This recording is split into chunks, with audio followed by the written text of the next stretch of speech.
Présentation de toutsurlehockey.com.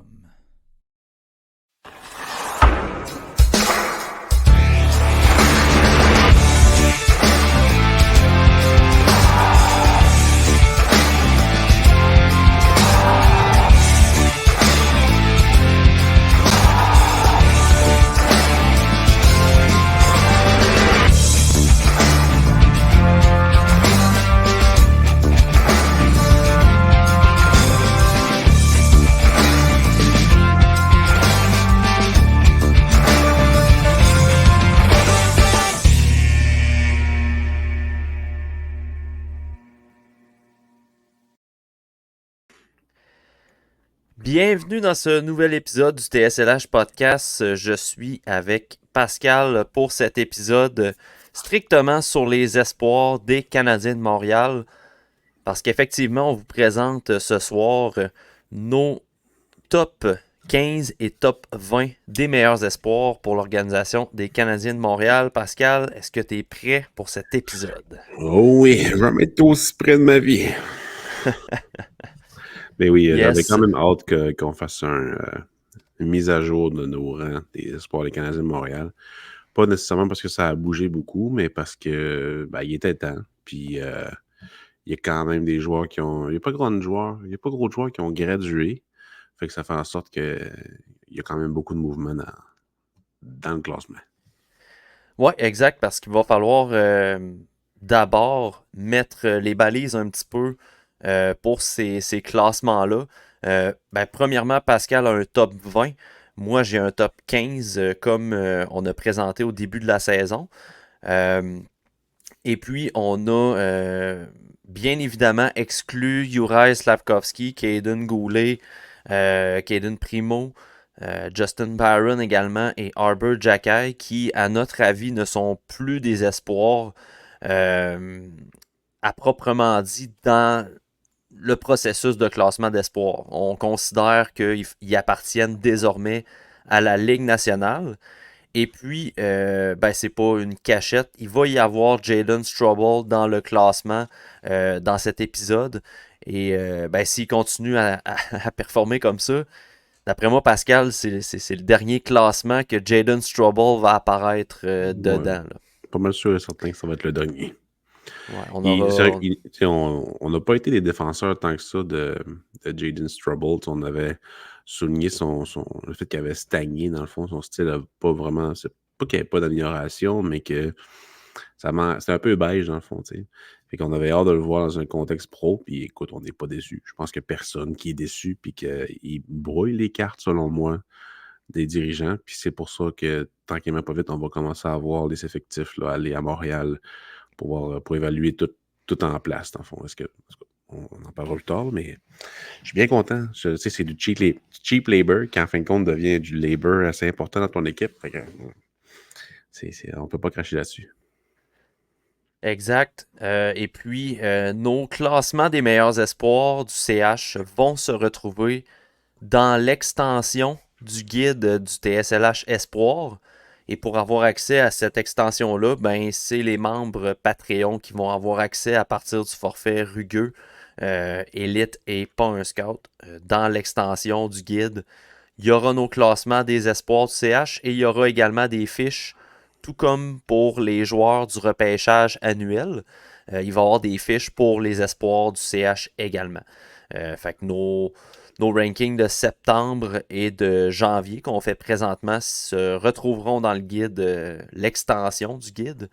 Puis vous pourrez voir là, l'évolution des rangs également parce que moi j'ai encore mes rangs de janvier 2023. Fait que on aura l'occasion là, de les dire dans le fond au fur et à mesure.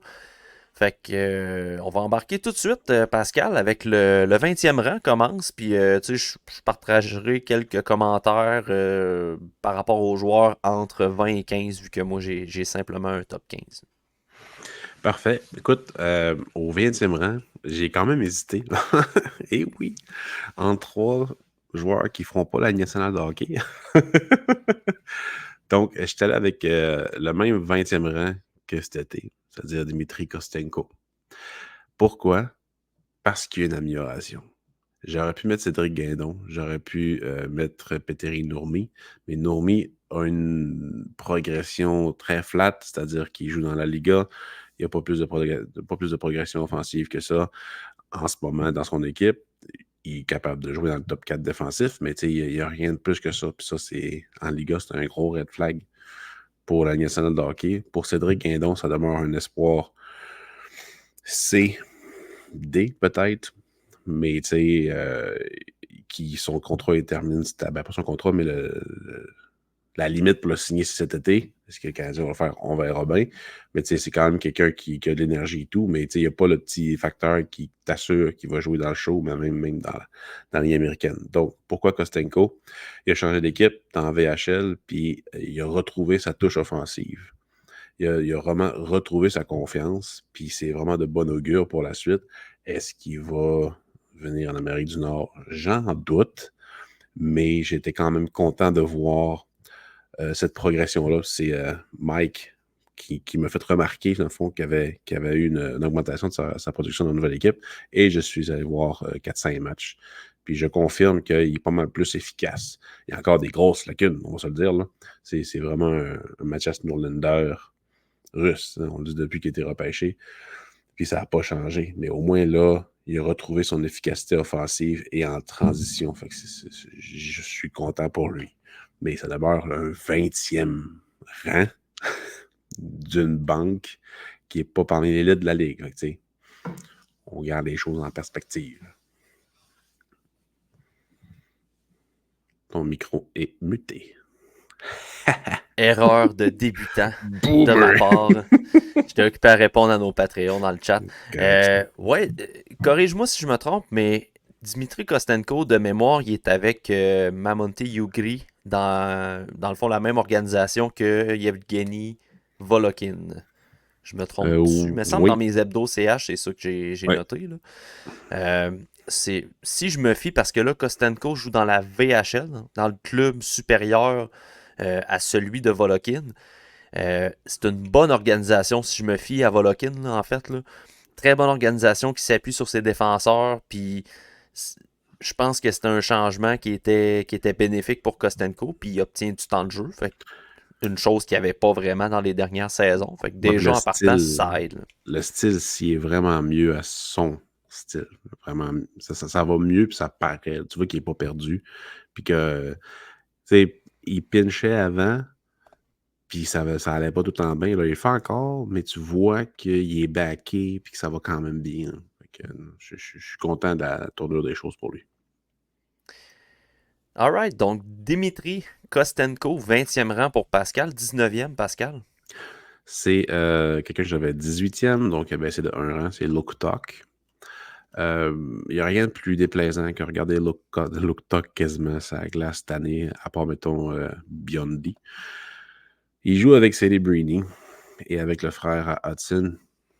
Puis, écoute, ils ont un style qui est vraiment pas ce qu'il devrait être si on en regarde ses atouts. C'est quelqu'un qui patine quand même bien pour sa taille, qui a un bon gabarit, il est capable de plaquer fort, capable d'avoir un bon échec avant, quand même intelligent dans sa zone, puis capable de créer des jeux. Mais il fait rien de ça. Il essaie de jouer en finesse de la périphérie. Il amène pas beaucoup de rondelles au filet. Il perd beaucoup de rondelles. Il regarde trop longtemps. Puis, peu importe avec qui va jouer, c'est ça que ça donne. Fait que oui, il est peut-être pas loin d'un point par match cette année, mais par la force des choses, tu joues avec Celebrini, qui est possiblement le meilleur joueur de la Ligue, puis le rang numéro 1 au repêchage 2024. Donc, c'est sûr qu'il va avoir une augmentation de sa reproduction. Ouais, bravo, Pascal. Une augmentation de sa production. Mais écoute, c'est pas terrible à regarder Tuck jouer. Puis, tu sais, est-ce que c'est un peu l'effet Strobel? Je pense pas, parce que son efficacité est vraiment moins marquée sur la glace. T'sais, il est capable de jouer, mais j'ai quand même hâte de voir avec Laval ou avec Trois-Rivières, parce que je pense qu'il va signer avec l'équipe. Mais j'ai pas grande espérance. Que Strobel, quand même, au début de la saison, je l'avais 12e dans mon classement. J'avais quand même une bonne espérance que ce soit un espoir correct. Donc, j'ai pas grand-chose pour lui. Là. Moi, Luke Tuck est pas dans mon top 15. Il aurait figuré là, à peu près dans les mêmes rangs que toi, là, entre 20 et 15. Tu sais, je l'ai observé un petit peu cette année. J'en ai parlé également avec Kevin Dubé dans un épisode précédent du TSLH podcast. Oui. Euh, oui, il y a une progression, mais tu sais, c'est une progression en fonction de l'âge aussi. Tu sais, t'es en NCAA, c'est sûr que si t'as pas de progression statistique puis d'apport offensif, plus tu gradues dans cette ligue-là, là, il y aurait un problème. Tu sais, ce que je vois présentement de Luke Tuck, c'est vraiment plus une progression en fonction de l'âge. Puis j'aime le commentaire à Guillaume Villeneuve là, sur le chat Patreon. Guillaume qui nous dit qu'il l'aime bien, Tuck. On n'a pas d'espoir de ce profil-là. Lui et Florian Jacquet sur une 4, j'aime ça. Euh, Florian Jacquet, je pense pas qu'on en parle aujourd'hui, mais Nope. c'est un peu la même chose que Luke Tuck. Oui, il y a une évolution statistique en offensive, mais c'est en fonction aussi de l'âge. Florian Jacquet, oui, il produit plus cette année, mais ça serait problématique s'il ne produisait pas à un moment Ouais. donné. Tu étais à 19 ans, dans ton année 19 ans, puis dans la CHL en plus, tu obtiens plus de responsabilités offensives. Fait que forcément, les points vont venir avec, mais dans le style de jeu et dans ce qu'il apporte sur la patinoire, il y a moins de progression que sur la feuille statistique. Fait que c'est pour ça que des fois, ça peut être trompeur. Je suis quand même d'accord que Luke Tuck dans la Ligue américaine, tu sais, il va être capable de suivre. Puis je pense que justement, l'aspect physique, il n'y aura pas le choix de s'en servir dans la Ligue américaine. Fait que, probablement que c'est ce qui va l'aider le plus dans sa transition. Mais est-ce qu'il peut avoir un impact rapidement chez les professionnels?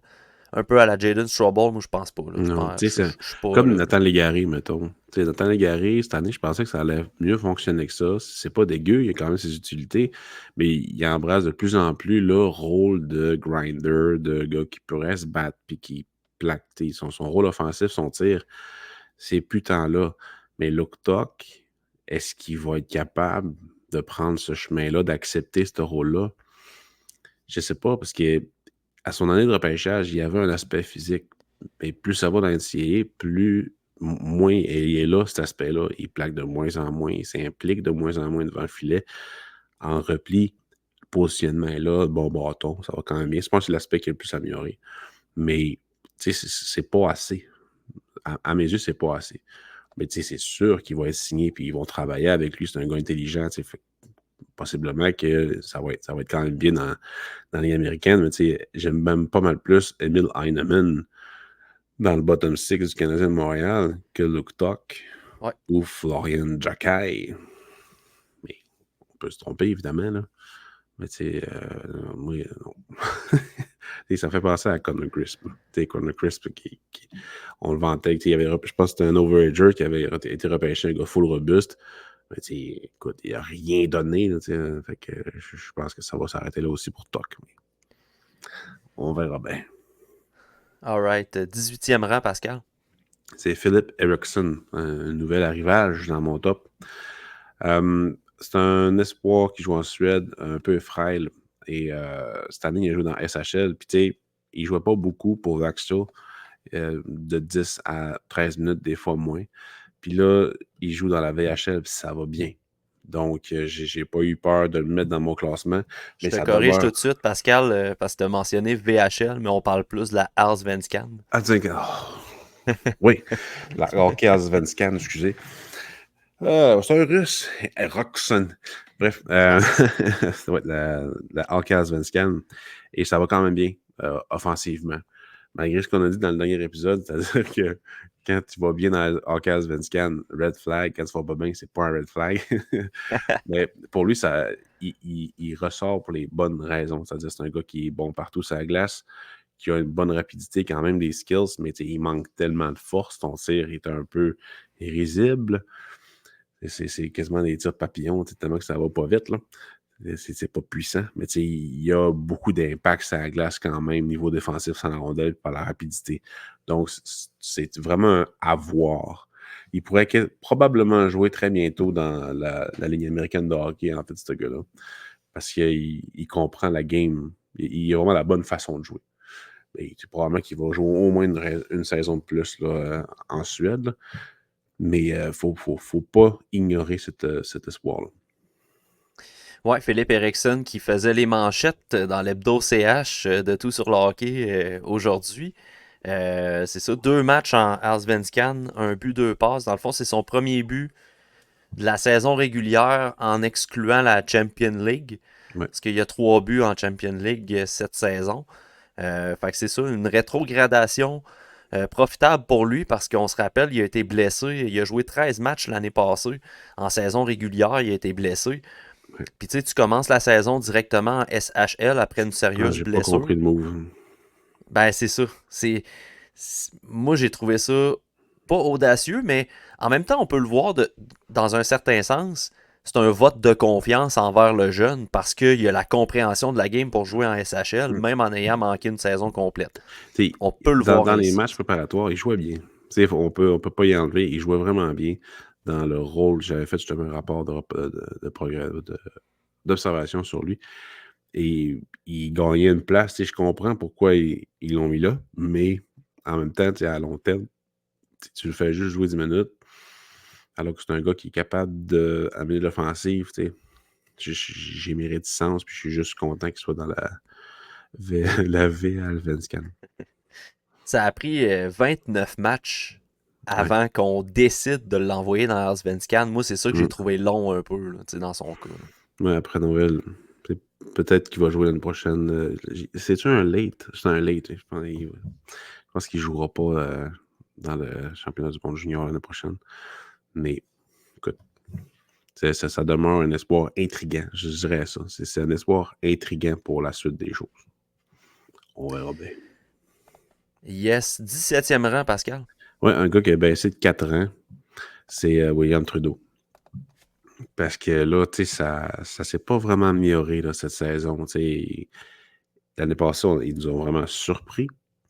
Puis je crois qu'il ne s'est pas nécessairement vu plus gros qu'il était, mais là, ça fonctionne pas cette saison nécessairement. Il n'est pas aussi efficace physiquement, défensivement et offensivement. Il crée des revirements, puis il a été dépassé très facilement par les autres défenseurs dans l'échiquier. Donc, c'est vraiment dommage pour lui parce qu'on l'aime, le kid. On l'aime pas mal, William Trudeau. Mais qu'est-ce que tu veux qu'on fasse? Il joue pas à la hauteur des attentes, vraiment pas. Puis c'est de match en match. Il est constant dans son inconstance. Ouais. Trudeau a été exclu de mon top 15 aussi. Se retrouverait probablement dans les rangs que tu as mentionnés. En début de saison, on en a parlé avec Jess dans le podcast. En début de saison, on trouvait qu'il essayait d'en faire beaucoup. Beaucoup trop même. C'est pas le William Trudeau qui a eu du succès l'année passée, ça. Un gars qui essaie d'en faire trop. Exact. Justement, l'an dernier, il se concentrait sur son jeu physique, sur sa relance. Puis, oui, l'offensive venait, mais elle venait d'elle-même, tu sais. Tandis que là, j'ai l'impression cette année que William Trudeau essaie de forcer à ce que l'offensive fonctionne, puis ça fonctionne pas, tu sais. Il y a eu plusieurs revirements à la ligne bleue parce que William essayait de déjouer l'adversaire au lieu de simplement prendre le jeu simple, envoyer la rondelle dans le coin comme il faisait si bien l'année passée. Fait que c'est vraiment quelque chose qui a joué dans son évaluation. Puis malheureusement, ben, avec tous les défenseurs qui arrivent, William Trudeau ne fait que reculer. T'sais. L'année prochaine, moi, je pense qu'il faut s'attendre à ce que Mathias Norlinder soit plus de l'organisation. Ce ne sera pas une transaction, mais bien un retour en Europe pour lui. Là. J'ai pas d'informations. C'est pas. Je spécule, puis c'est une prédiction. Je me suis pas rien fait dire du tout. Là. Mais je pense pas qu'il revienne. Nicolas Baudin, même chose. Il aurait mentionné Anthony Marcotte dans un scrum que, dans le fond, il chercherait soit à jouer plus avec le Rocket ou ailleurs. Fait que je pense pas que l'année prochaine, il va revenir avec un discours comme ça. Non, Surtout ben, il avec y a les ça, mais défenseurs qui arrivent. ben oui, c'est ça. Les défenseurs, Strubble, il les a dépassés dans l'organigramme. Il les a même pas sentis. Puis Non, c'est ça. il demeure Jacky qui est là, Reinbacker qui va arriver. Hudson. Écoutez, Engstrom. Engstrom. Fait que, on est en bagarre avec Engstrom. Fait que, m'amener, C'est ça. tu veux qu'on fasse. Je suis hors ailleurs. C'est ça. Fait que, tu sais, là, le Rocket potentiellement va perdre 2 défenseurs, puis même à ça, William Trudeau ne grimpera pas dans la hiérarchie de la façon qu'il joue présentement. Fait Il que va c'est être dommage. important Il va être pour important. l'expérience. Mais écoute, il ne sera pas là pour les rappels, sauf si ça va bien l'année prochaine. Ça se pourrait très bien qu'ils reprennent du poids de la balle l'année prochaine. Là.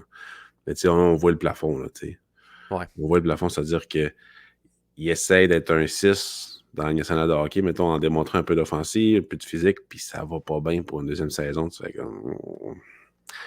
commence à être Fringe NHL, puis effectivement, il prouve de match en match. Mais Non, on c'est ça. verra bien. Exact. Fait que, tu sais, ce sera à suivre, mais c'est juste dommage parce que, tu sais, on se rappelle qu'au début de la saison, on parlait de William Trudeau comme étant un potentiel Mm. rappel rapide à Ouais. Montréal.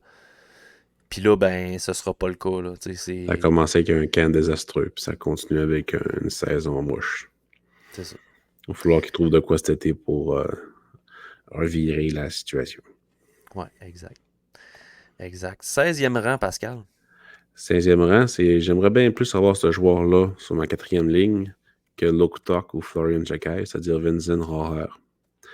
Il est à la même place que mon rang cet été. Un gars énergique qui démontre quand même une bonne fougue. Oui, il est petit, mais c'est vraiment une peste. Puis c'est la même évaluation que l'année passée, sauf que là, il joue dans une ligue pro. Il réussit à produire quand même, mais j'aimerais ça qu'il y ait plus de minutes de jeu. Il y en a vraiment, vraiment pas beaucoup, puis ça n'a pas nécessairement amélioré. C'est pas parce qu'il est pas bon, c'est parce qu'il y a un rang, il y a un rôle X dans la formation, puis ils savent très bien qu'il va partir l'année prochaine pour venir en Amérique du Nord. Fait que, tu sais, il le laisse là, il ne se blessera pas à la place où il est, puis il progresse quand même, il prend des minutes, il prend de l'expérience et tout. Fait que, tu sais, pour leur point de vue de l'organisation, je les comprends, mais ils pourraient vraiment monter dans l'organigramme de l'organisation. Puis ça n'arrive pas. Fait que c'est dommage, c'est pour ça qu'il n'a pas augmenté. Mais je pense qu'il aurait le talent pour. C'est juste que c'est sûr que sa grandeur va toujours lui nuire. Fait que c'est clair qu'il va y avoir 1 ou 2 saisons à Laval pour voir s'il est capable de jouer dans le national de hockey. Puis il y a quand même peu de chances que ça arrive. Là, ça demeure un 16e rang dans un top 20 d'une des équipes qui est dans les derniers de la ligue. Là. Mais j'apprécie quand même la fougue de ce joueur-là. Je l'avais dans les 40 au repêchage là, qui a été repêché. Donc, c'est vraiment pas un espoir que je déteste parce qu'il y a l'éthique puis la game pour jouer. Mais est-ce qu'il va être capable de percer un top 6? Non, un top 9, ça pourrait arriver, mais il va falloir qu'il joue beaucoup de minutes en Amérique du Nord, dans la Ligue américaine pour ça. Tu sais, souvent, on a le réflexe de penser bottom 6, troisième, quatrième trio, des gros bonhommes qui frappent, c'est ça qu'on veut, mais tu peux pas composer un bottom 6 avec 6 joueurs comme ça, parce qu'à un moment donné, oui, tu peux être gros, oui, tu peux frapper fort, mais s'il y a personne qui a l'énergie et la rapidité d'appliquer un échec avant soutenu sur ton trio, ça fonctionnera pas. Si tu es toujours sur les talons à essayer de frapper les autres, ben la rapidité de la Ligue nationale va te rattraper. Tandis qu'un gars comme Rohrer est capable d'appliquer un échec avant soutenu avec de l'énergie, de l'intensité, va activer en zone neutre pour justement forcer l'adversaire à se compromettre justement. Fait que, ça t'en prend des joueurs de même. Fait que, effectivement, c'est une chaise qui pourrait être intéressante pour lui. Maintenant, est-ce qu'il va s'y rendre? Ça, c'est la grande question. Mais tu sais, Il y a le moi, les leadership quelques. aussi qui est pas pire pour lui. Là. C'est ça Ouais. qui amène un petit plus. Puis tu sais, les quelques matchs, je pense que je l'ai vu 2 fois cette année. Puis tu sais, j'ai bien aimé l'apport énergique qu'il y avait. Mais tu sais, est-ce qu'il va être capable justement de transitionner, dans le fond, de faire une bonne transition vers la Ligue américaine? Parce que la Ligue en Suisse, c'est pas une ligue physique comme la Ligue américaine. Fait que, tu sais, son gabarit va-t-il le rattraper à un moment donné? Va-tu pogner un plafond dans la Ligue américaine? Ben, ça sera à suivre pour les C'est prochaines ça va saisons. être une question de temps. Puis si ça n'arrive pas, mais ça va être un bon joueur pour quelques années à Laval, probablement 2 saisons. Puis si ça ne fonctionne pas, il va le voir. Là. Il va retourner Un là-bas peu, au pire. Là. un peu comme Yann Michak. Ouais, exactement. C'est pas le même C'est... style, là, mais Non. le contexte pourrait s'y apprêter. Ouais, c'est un espoir C. C'est-à-dire que peut-être on verra en progression. Pendant ce temps qu'il va être en Amérique du Nord, ben, il jouera dans la Ligue américaine, il va remplir un chandail, puis on verra ce que ça donne. Exact. Alright, on rentre dans le top 15, fait que je vais embarquer avec mes rangs moi aussi. Yes. Euh, Moi, au 15e rang, j'ai Oliver Kapanen. Je sais pas Hein? si tu l'as toi aussi au 15e ou. Non, je l'ai 14. Ah, bon. Vraiment proche. Ah, ben, alright. On va partir sur une discussion d'Oliver Kapanen, puis on passera à ton rang après, mais euh, moi, dans mon cas, Oliver Kapanen, j'aime sa progression cette année. Il a été mention honorable 2 fois, en janvier 2023 et en septembre, au début de la saison. Puis j'ai décidé de l'embarquer dans mon top 15 parce que, tu sais, on connaît les habiletés de d'Oliver Kapanen au niveau de son jeu sur 200 pieds. En défensive, très responsable. C'est un bon joueur de centre qui réalise les détails dans la Liga. C'est un peu le typique joueur finlandais là, qui va être un peu bon partout, mais à date, je voyais pas vraiment quelque chose au niveau de l'offensive qui ressortait. Mais cette année, il y a une belle progression en offensive. Puis dernièrement, il produit vraiment bien. Là, depuis qu'il est revenu de sa blessure, ça avait commencé tranquillement à avoir un petit peu. Vous voyez que la sauce a pogné un petit peu. Il est allé à la Coupe Spengler. Je ne sais pas si l'expérience ou l'ambiance ou whatever, il a donné un kick. Mais en revenant de la Spengler Cup, offensivement, il a vraiment débloqué. Là. Euh, Commence à mettre de plus en plus son nom sur la feuille de pointage. Fait que ça, c'est le fun à voir. Tu sais, dans le Ouais. cas de Kapanen, là, c'est vraiment un joueur que j'aimerais voir à Laval l'année Oh prochaine. oui. Oh oui, cet été, l'année passée, ce qui m'énervait beaucoup, c'est que c'est un gars qui a une bonne mobilité, il a un excellent tir. L'Arsenal n'est pas super diversifié, mais il a un bon lancer précis. Puis son gabarit est vraiment mieux qu'on pense. Puis cet été, dans les matchs préparatoires, ce qui m'intéressait vraiment beaucoup, c'est qu'il allait tout le temps au net. Le fond de territoire au net, puis faisait dévier les pucks, se tassait dans le fond pour, mettons, se mettre dans l'option quand le jeu allait de l'autre bord. Fait que, je trouvais vraiment qu'il avait changé un peu son style pour le rendre vraiment plus professionnel, mais ça ne fonctionnait pas nécessairement avec ses coéquipiers, la rondelle ne rentrait pas. Début de la saison, il continuait à avoir le même style, mais la production est un peu moche. Et là, ça commence à rentrer, ça commence à être pas mal plus facile pour lui, puis il a pas mal plus de confiance en possession du disque. L'année passée, il bougeait vraiment beaucoup en mobilité, puis tout, il allait dans les espaces libres, mais il restait jamais là. Il passait tout douette, puis il se mettait en arrière du couvreur. C'est comme, ben là, qu'est-ce que tu fais là? Fait qu'il n'y avait jamais de passe. Mais cette année, c'est mieux. Son anticipation, puis son exploitation, dans le fond, de l'espace ennemi va vraiment mieux, puis ça paraît sur la feuille de pointage. Puis, tu sais, il le fait depuis le début de la saison, mais depuis, comme tu as dit, la Coupe Spengler, la production est là. Fait que je ne sais pas non plus qu'est-ce qui s'est passé, mais écoute, tant mieux pour lui. Puis c'est clair que je le veux à Laval l'année prochaine, dans le top 9, puis on verra ce que ça va donner. Pardon.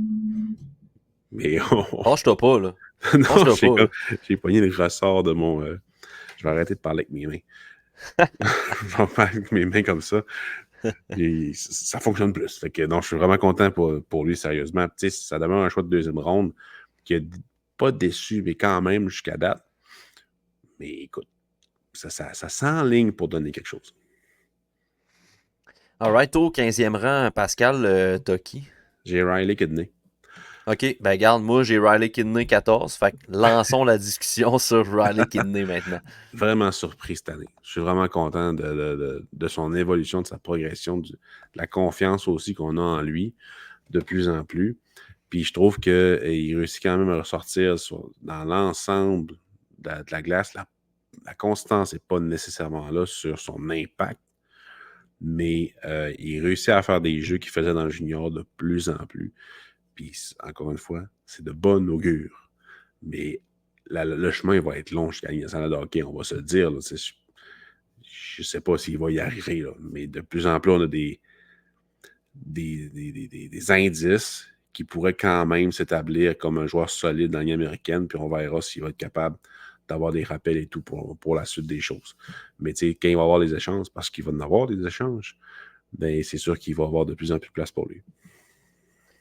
Moi, j'aime beaucoup. On en a parlé avec Jess. Puis d'ailleurs, je vous invite à être à l'affût, chers auditeurs. On a un podcast qui s'en vient avec Jess également pour parler strictement du Rocket de Laval, bilan du mois de décembre, évolution des joueurs à l'interne et tout. Fait qu'on va assurément parler de Riley Kidney. Moi, cette année, Kidney m'impressionne aussi. J'ai souvent été difficile envers Riley Kidney. Ouais, t'étais bitch un petit peu. Non, pas, non, non, mais tu Là. sais, c'est que moi, j'ai longtemps vu Riley Kidney comme le fameux joueur productif en offensive Ouais. dans le junior, mais strictement dans le junior, tu sais. Puis, tu sais, en janvier, il y a 1 an, il était dans mes mentions honorables. Il a grimpé au 15e rang au début de la saison. Maintenant, il est au 14. Euh, Kinney, je trouve qu'il se démarque par son intelligence sur la Ouais. patinoire. Ses présences sur le premier trio. Il a joué un petit peu avec Brandon Gignac, puis tu voyais qu'il n'était pas perdu là, sa patinoire, mais pas du tout. Euh, Même que pendant la longue léthargie du Rocket, de 9 défaites en ligne, il y a un joueur qui a été constant en offensive et c'était C'est Riley lui. Kidney. C'est drôle parce que là, l'équipe a recommencé à gagner. Puis je faisais mon hebdo CH ce matin. Et statistiquement parlant, ça a été une très grosse semaine pour le Rocket. Mais Kidney a très peu produit. Fait que tu sais, c'est comme étrange un peu. Puis, Ouais. mais je trouve ça le fun parce que même quand il produit pas Kidney, je trouve qu'il crée des choses. Il crée une petite étincelle sur la patinoire intéressante à voir avec lui. Niveau patin, il est capable de suivre dans la Ligue américaine. Ouais, ça va quand Euh, même bien. Une bonne progression par rapport aux années passées. Là. C'est plus rendu un point d'interrogation, mettons. ouais. Puis, tu sais, même physiquement, je dirais, Riley Kidney, tu sais, c'est pas un gros attaquant. Puis, il n'a pas la puissance non plus d'un gars, mettons, comme Farrell, qui est de petit gabarit aussi, mais qui est très fort sur ses jambes. Ouais. Mais Kidney, pour vrai, je l'ai vu dans des matchs se faire brasser un petit peu. Puis il est capable d'accepter la mise en échec. Il est capable de rouler les mises en échec aussi. Fait que ça veut dire qu'il voit venir, ça veut dire qu'il anticipe le jeu. Fait qu'encore une fois, tu sais, je trouve que son intelligence l'aide beaucoup dans la Ligue américaine. Puis présentement, sa transition dans le hockey professionnel me plaît quand même beaucoup. Tu sais. Fait que je suis content parce qu'au moins ça prouve que ben finalement il est peut-être pas juste un joueur junior qui produit de l'offensive. Mm. Fait que je suis content d'avouer que je me suis peut-être trompé Ben dans le oui, cas de Riley Kidney. c'est bien correct. Ben oui. Puis, tu sais, parce que c'est probablement aussi ce qui fait la différence entre la fiche de blessure de Farrell et Kidney. Kidney joue dans la LHJMQ. La LHJMQ est un environnement quand même dangereux pour les joueurs de talent. Parce qu'ils sont la cible à tous les soirs. En NCAA, pas tant. C'est pas un environnement que les joueurs vont se faire cibler, les coups à la tête, puis les bagarres, puis tout. En fait, c'est interdit dans la NCAA, les bagarres. Puis les coups vicieux sont pas mal punis. Donc, est-ce que ça l'aide qui est né en ce moment versus Farrell qui se fait knocker par un arbitre? On en Ouais, là, parlera des plus tard. accidents, ça peut arriver. Ouais, Là, c'est un mais... accident. Mais tu sais, je trouve qu'il se démerde bien dans le trafic, mettons, Kidney, puis je pensais pas que ça allait arriver. Donc, je suis vraiment content pour lui. T'sais, maintenant, il y a tout l'aspect projection aussi. T'sais, est-ce Ouais, qu'on le voit dans la Ligue nationale? Moi, je pense que c'est beaucoup trop tôt. très T'sais, difficile. c'est ça, c'est Pas difficile. de place. Pareil, je pense pas que c'est quand même un marqueur de 100 points et plus dans la LHJMQ. Je pense pas qu'on va revoir ça chez les professionnels. Non. Mais au moins, il est capable de montrer que le hockey professionnel a pas eu raison de son style de jeu offensif. Ouais. Fait que, au moins, c'est déjà un petit quelque chose. T'sais. Fait que, rendu au niveau de la projection, je n'irai pas à dire hey, Riley Kidney va jouer sur le top 6 du Canadien dans 2 ans. Je suis pas rendu là. Mais au moins sa transition chez le Rocket se passe bien. C'est versus Michak, que le hockey professionnel a eu raison de son jeu Ouais. offensif. Il n'a jamais été capable. Puis lui, Kidney, fait pas mal moins d'expérience qu'il a, puis on voit déjà que ça va un peu mieux à ce niveau-là. Exact. Exact. On est rendu là, on avait euh, Oliver Kapanen 15 pour moi, Riley Kidney 14 pour moi aussi. Toi, c'était l'inverse. Donc, Ouais. on avait Kidney et Kapanen. Euh,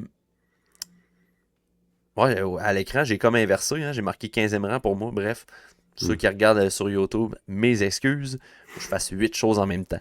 Ah, bon, 13e bon. rang, Pascal. Ça me fait chier un peu de l'avoir là, mais j'ai pas eu le choix avec le début de saison qu'il y a eu, c'est Jakub Dobeš. Euh, Oh! il y a baissé de 4, en fait. On s'en parlera pas en même temps, là, par exemple. Moi, Ça, c'est ça va correct. aller un petit peu plus tard. C'est correct. Je l'adore, Dobeš, puis je suis vraiment content de ces dernières semaines. Ça va vraiment bien pour lui. Il démontre la compatibilité. On dirait parce que la plupart des gardiens de but, quand ils se font brasser, ça les sort de leur game. Dobeš, se faire sortir de sa game, ça le rentre dans sa game. Donc, c'est spécial quand même. Tu sais. C'est limite dangereux.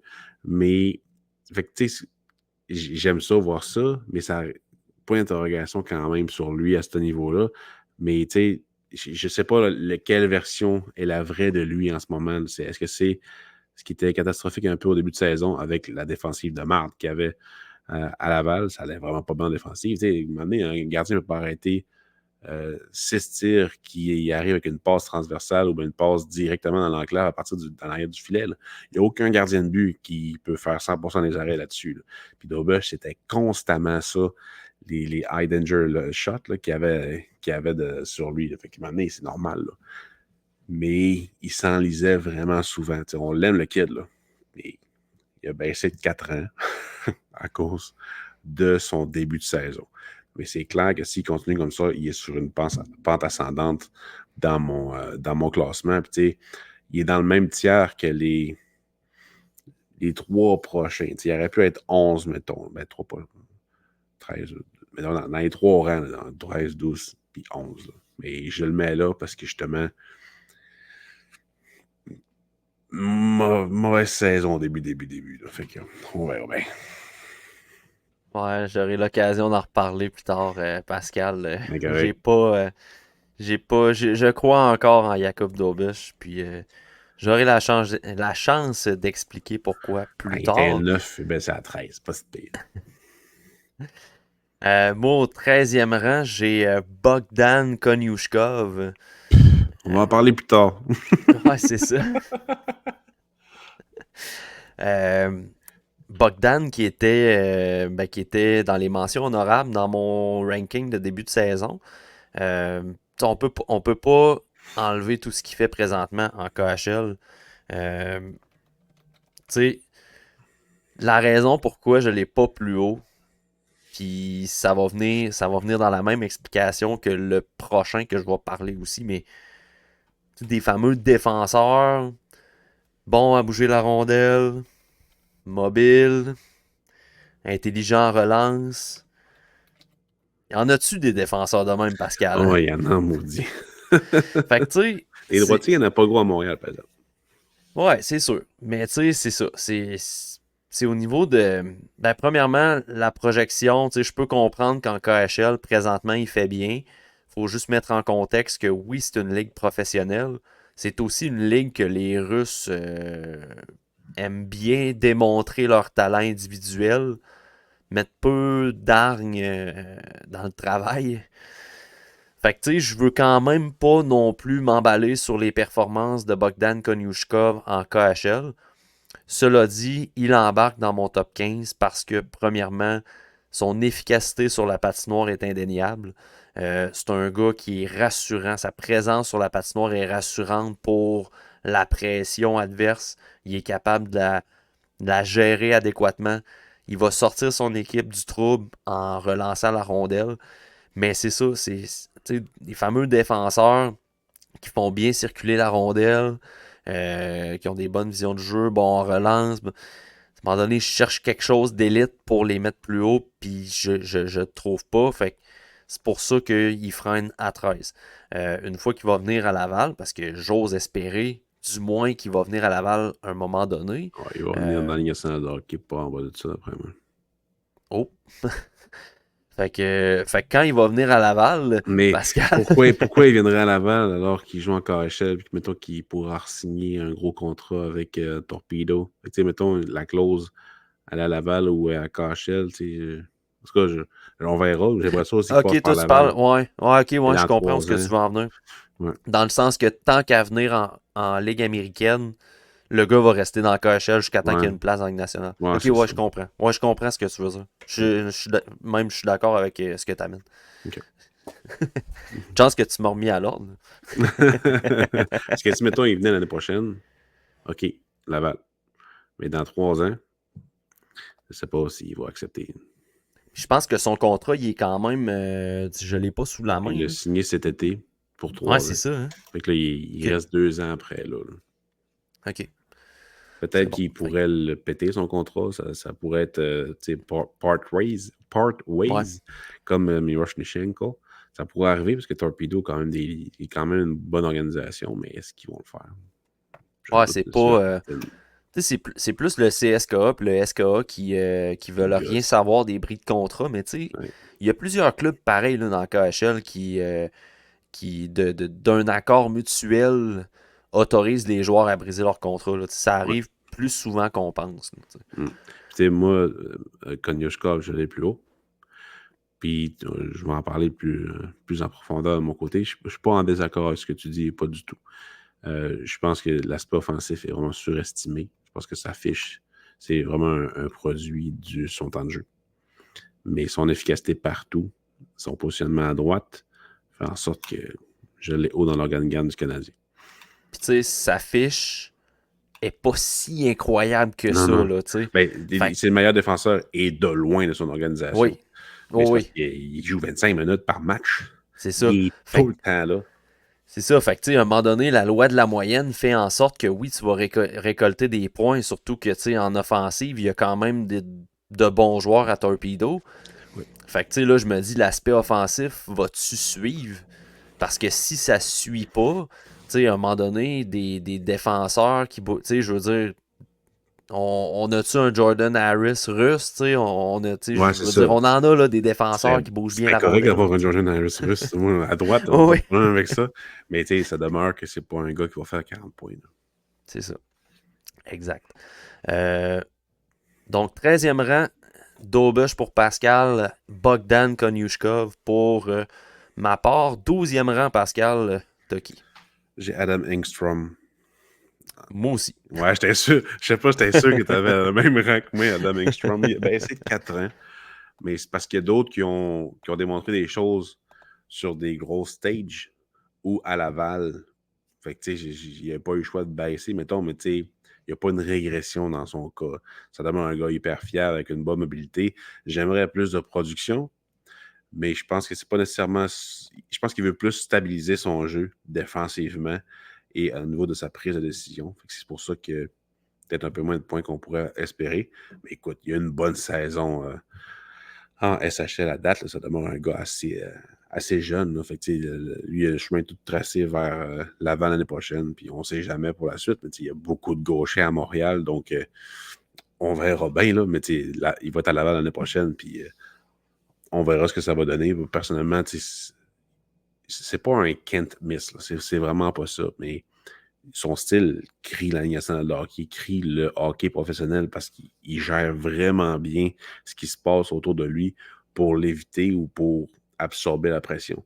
C'est juste que est-ce que son offensive va virer comme Norlinder? Je ne penserais pas, mais est-ce que son offensive va complètement moffer en Amérique du Nord parce qu'il ne sera pas capable de bien voir les déploiements ou bien ça va bien aller? Ça reste à déterminer l'année prochaine. C'est pour ça qu'il n'est pas haut comme il pourrait l'être dans mon classement. Pour ma part, Engstrom a baissé de 2 rangs, puis c'est pour les mêmes raisons que toi. Là, en fait, là, c'est vraiment, on va le voir par après, mais il y a des joueurs qui ont monté par leur progression. Euh, mais d'un autre côté, je trouve cette année que Adam Engstrom, tu sais, il joue bien. Il joue vraiment pas mal, là, honnêtement. Il joue du bon hockey, mais j'ai l'impression que c'est la même version qu'Adam Engstrom de l'année passée. Fait que je veux pas nécessairement dire qu'il plafonne. Il joue peut-être différemment, il travaille différemment, comme tu le mentionnais. Tu sais, je trouve qu'il s'essaye plus au filet, prend de bonnes décisions pour diriger des rondelles au filet. Mais tu sais, tout l'aspect physique qu'on se questionne Ouais, depuis l'année passée, il n'y a pas de progression à ce niveau-là. Niveau mobilité, c'est la même chose. Toujours une bonne mobilité. Il n'y a pas eu d'amélioration, il n'y a pas eu de régression. Fait que tu sais, on est vraiment, on est vraiment sur un plateau là, dans le cas de Adam Engstrom. Fait que c'est pour ça que tu sais, c'est un gars que je pense qu'il a peut-être fait le tour avec la SHL. Que là, ce serait le temps, comme on le dit depuis l'année passée, ce serait le temps qu'il s'en aille vers du hockey plus physique. Puis pour voir vraiment le Adam Engstrom, c'est quoi le profil de ce gars-là qu'on peut avoir en Amérique du Nord. Parce que je trouve vraiment que présentement, au niveau de sa progression, pas qu'il a plafonné. Faut faire attention avec l'expression plafonner. S'il avait plafonné, je m'attendrais pas à ce qu'il soit meilleur, mettons, à son arrivée dans la Ligue ouais. américaine. Je pense qu'il peut être meilleur. C'est juste que sa progression en Suède a vraiment atteint un plateau. Là, il faut qu'il passe à une autre étape, puis c'est le hockey Mm. professionnel en Amérique du Nord. Il n'y a pas gros de sacrifices dans son jeu. Il sacrifie pas Ben, beaucoup c'est ça. son corps, mettons. Puis, Puis, tu mais à sais, Laval, ça va arriver. c'est ça. Dans le hockey professionnel, t'as pas le choix. Mm. En Ligue suédoise, tu peux t'en sortir en agissant de la sorte. Puis, tu sais, Mm. ça revient un peu à ce qu'on dit depuis l'année passée dans le cas d'Engstrom. Il y a d'excellents pivots, il est capable de suivre et tout, mais à un moment donné, il faut que tu lâches ta position pour aller vers l'homme, pour aller jouer l'homme. Puis ça, ben, on le voit pas encore. Fait que, tu Ouais. sais, Faut que tu bloques des shots. Il faut que, c'est ça. tu joues du bâton devant le net. Ça arrive pas. Fait qu'on verra ce que ça va être à Laval. Moi, personnellement, j'aime l'entraîneur de Laval. C'est vraiment pas Ouais. quelqu'un que je déteste. Malgré tous les commentaires qu'il peut y avoir, l'équipe était jeune. Fait qu'il fallait qu'ils mettent ça en place. Il fallait qu'ils laissent le ciment pogner. Là, ça Ouais. commence malgré les blessures, ça commence à pogner. Là. Il n'y a pas de gagner. Fait Ouais, que, puis le club continue à gagner pareil, tu sais. ouais. Fait que là, je pense qu'on peut arrêter de douter de l'équipe d'entraîneurs à Laval. C'est les joueurs sont vraiment bien coachés, selon moi, par quelqu'un qui est fair, qui est dur, mais fair. Fait que je pense qu'Enstrom, ça va l'aider. Puis, tu sais, c'est une très, très, très meilleure version de Norlinder, dans le fond, Engstrom. Fait que, tu Ah oui. sais, Hull, il n'est pas en terrain connu avec lui, là. Il va savoir comment le modeler, je suis pas mal sûr. Non, c'est ça. Puis, tu sais, je le mentionnais c'était dans le podcast à Max Vanout, à ton boy Max. J'étais allé avec Simon Servant pour parler des prospects. Puis, la question, c'était quel espoir vous avez le plus hâte de voir arriver en 2024 avec le CH? Puis moi, c'était Adam Engstrom parce que je pense que rapidement, quand il va arriver à Laval, il va tasser Norlinder. Là, Norlinder est Ouais. pas très dur à tasser, là, mais j'ai l'impression qu'avec le Rocket, on veut que Norlinder il joue. Honnêtement, il mériterait quelques tours dans les estrades puis qu'on mette Baudin à la place. Là. Mais ça se fait pas. Fait que, je pense qu'on veut vraiment qu'il se développe, maximiser son temps de jeu parce que là, sa fin de contrat arrive. Mais Saint-Louis, tu ça sais, ne dérangerait pas, mais c'est non, plus tannant avec le Rocket, ils font pas. ouais, c'est ça. Sauf que, tu sais, c'est ça. Je pense qu'Engstrom, dès qu'il arrive, il peut avoir un rôle avec le Rocket. Mm. Tu sais, oui, on parle encore d'un fameux défenseur bon à faire bouger la rondelle, bon en relance. Il n'y a pas de caractéristiques physiques. Tu sais, mettons, un Ben, il y a un bon Trudeau va frapper gabarit, là. plus.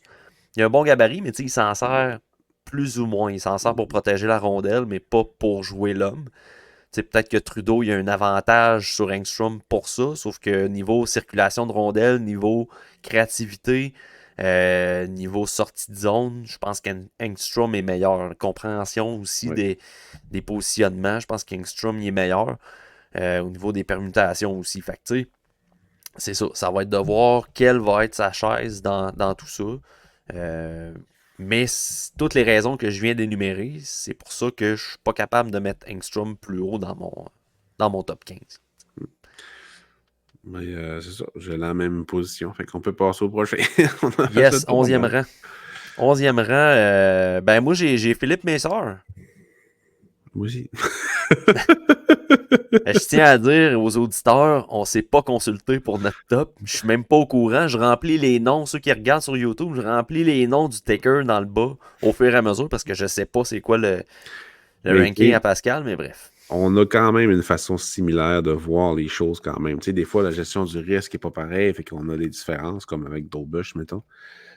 Mais tu sais, même avec Simon Servant, généralement, notre mentalité est un peu similaire, mettons, là, quand on évalue les espoirs. Fait que ça ne m'étonne pas, puis ça fait Ça, c'est plusieurs fois qu'on a.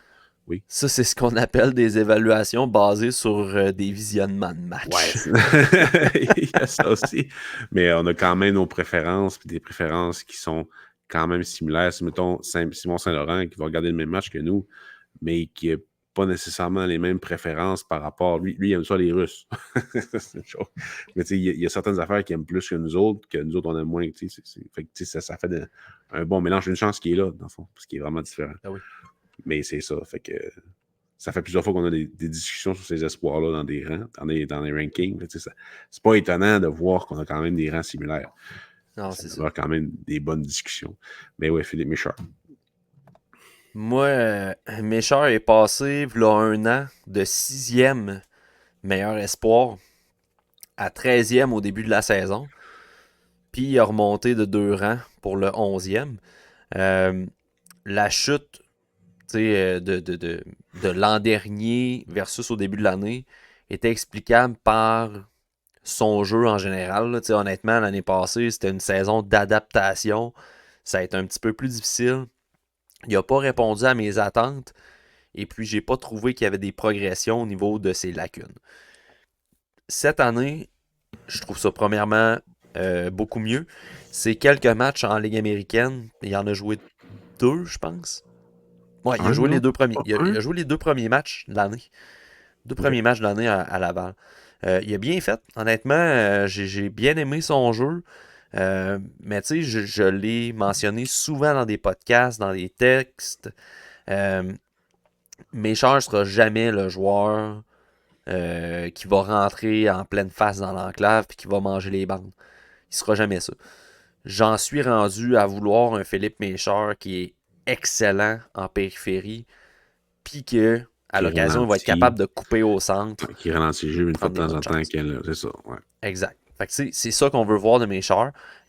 Martin Lapointe, au championnat mondial junior, pointait exactement ces points-là.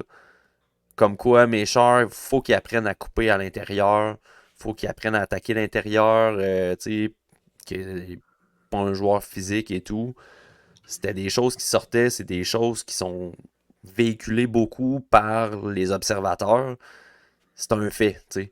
Mais comment tu peux devenir meilleur sans nécessairement tout le temps être comme un Vincent Rohrer qui va attaquer le trafic, Ouais. va rentrer dans les coins de bande pour aller se battre pour la rondelle? Ben, c'est en étant élite en périphérie. Méchard, cette année, offensivement, ça va très bien.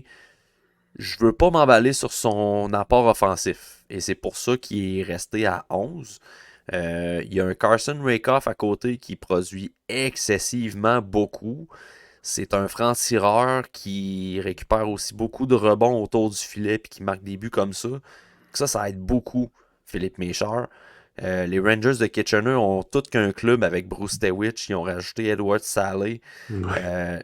Ils ont vraiment un bon club. Fait que ça aide à Méchard de produire. Championnat mondial junior, je l'ai trouvé clutch. Clutch, aucun J'ai, sens. C'était le fun. j'ai Il m'a fait vivre les émotions. Exact. Fait que, tu sais, il est allé chercher des points là-dessus, puis c'était le fun de voir justement qu'il était capable de mener l'offensive. Mm. Oui, il était appuyé avec la Slovaquie. Peut-être pas autant qu'avec les Rangers, mais tu sentais qu'il était capable de mener la charge pour son club. Puis ça, c'est un apprentissage capital pour sa progression. Mm. Fait que j'ai pas abandonné dans le cas de Mécheur, pas pantoute. Je pense que c'est un joueur qui peut avoir son lot d'offensive à offrir, mais il faut le mettre dans un contexte précis.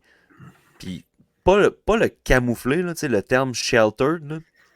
Pas nécessairement d'avoir à le camoufler pour lui éviter d'attaquer tout le temps le centre. Mais, tu sais, si tu mets des gars avec lui qui sont capables de le faire, Méchard va être capable de s'exprimer offensivement de la façon qu'il le fait présentement. Fait que Ouais. C'est ça. Il va y avoir un Et, contexte pour la progression de Méchard. on l'a vu dans le championnat du monde junior, c'est quelqu'un qui gère vraiment bien la rondelle. Puis offensivement, défensivement, en zone neutre, puis il l'a fait vraiment bien, ça, à l'international. Puis en offensive, il trouvait les lignes de passe, il trouvait les lignes de tir pour mettre sur les talons les gardiens de but. Fait que, tu sais, c'est juste l'adaptation. Puis là, tu sais, au championnat du monde junior, je veux pas, c'est sur des grandes glaces. Fait que, tu sais, il était dans ses pantoufles, mais c'est juste l'élan qu'il a eu avec les Rangers puis tout. Là, tu sais, c'était juste la continuation de son bon début de saison. J'étais vraiment content pour lui. Tu sais, moi, Béchard, je ne le vois pas avec les Canadiens à long terme. Je pense vraiment qu'il va servir de monnaie d'échange. Puis c'est juste du positif parce qu'il prend de la valeur, mettons. C'est pas nécessairement de la valeur, mais juste de la confirmation qu'il a quand même un talent, ce gars-là. Mais bon, bref, c'est de la profondeur quand même de la banque d'espoir. Mais j'ai peu d'espoir qu'il perce un jour l'alignement.